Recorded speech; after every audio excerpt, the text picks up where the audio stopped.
عليكم ورحمة الله وبركاته. ازيكم عاملين ايه؟ النهارده بقى هنعمل مع بعض اكلة جميلة جدا، يا رب تعجبكم ان شاء الله.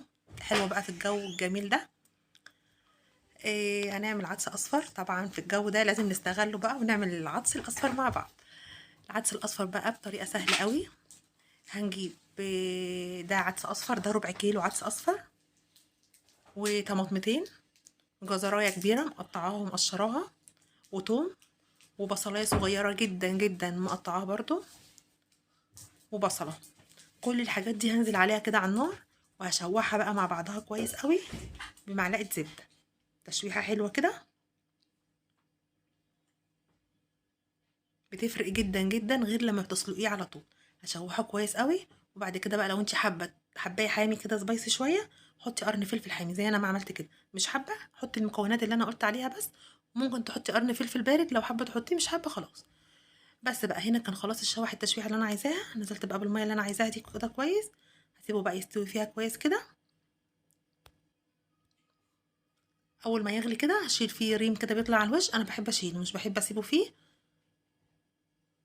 بس بقى وهسيبه بقى اوطي عليه النار قوي واسيبه بقى يستوي. طبعا هحط البهارات بتاعته الاول اللي هو كمون وكزبره ناشفه وفلفل اسود وملح. بس كل الحاجات دي احط منها ايه؟ الكمون معلقه صغيره، والفلفل الاسود ربع معلقه، والكزبره الناشفه هحط منها برضو معلقه صغيره، والملح بقى طبعا ده حسب ذوقك انتي. هسيب بقى الحاجات دي كده تستوي على البوتاجاز على نار هاديه طبعا. بتفرق جدا يا جماعة والله قوي قوي، لما توطي البوتاجاز على الأكل بيفرق جدا في الطعم جدا جدا. بس بقى أول ما يستوي خالص بقى، لو عندك هاند بلندر اعملي بيه، لو ما عندكيش زي حالاتي كده بقى اعملي في الخلاط. هنا بقى هكون بعمل ايه؟ البصل والثوم، ده بصل وثوم فرمتهم في الكبة كويس، وبزبدة برضو، زبدة على زيت. وهديهم اللون اللي انتوا شفتوه ده اللي هو اللون الذهبي، يعني لون أغمق من الذهبي شوية. بس هنا بقى عملت العدس، ضربته في الخلاط، حطيت نصه في الحلة، خليته خفيف نص خفيف زي ما انتوا شايفة كده. لو عندك شوربة حطي، مش عندكيش حطي مية بس، وخليه خفيف بالقوام ده كده. تحطي بقى الطشة فيها، نص الطشة اللي انا عملتها هحطها في النص العدس ده. وهنزل بقى بشعرية محمراها كويس وهحطها فيها، واسيبها بقى تستوي كده. عدس بقى بالشعرية حاجة بقى تحفة جميلة قوي قوي قوي في الشتاء بقى، وفي السقعة اللي احنا فيها دي هيبقى حاجة جميلة قوي.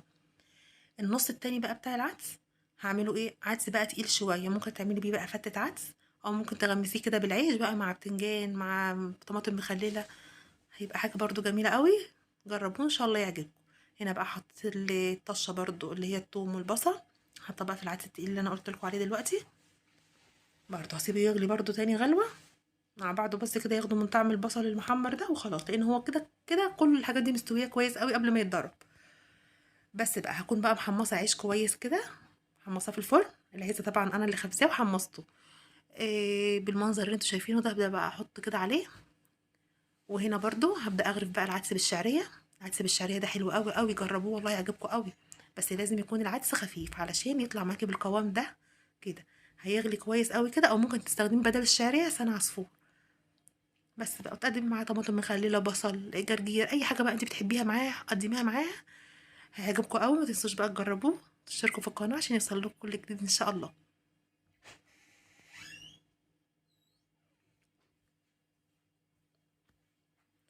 حاجه بقى تحفه بقى في الشتاء ده بقى، يعجبكم قوي ان شاء الله.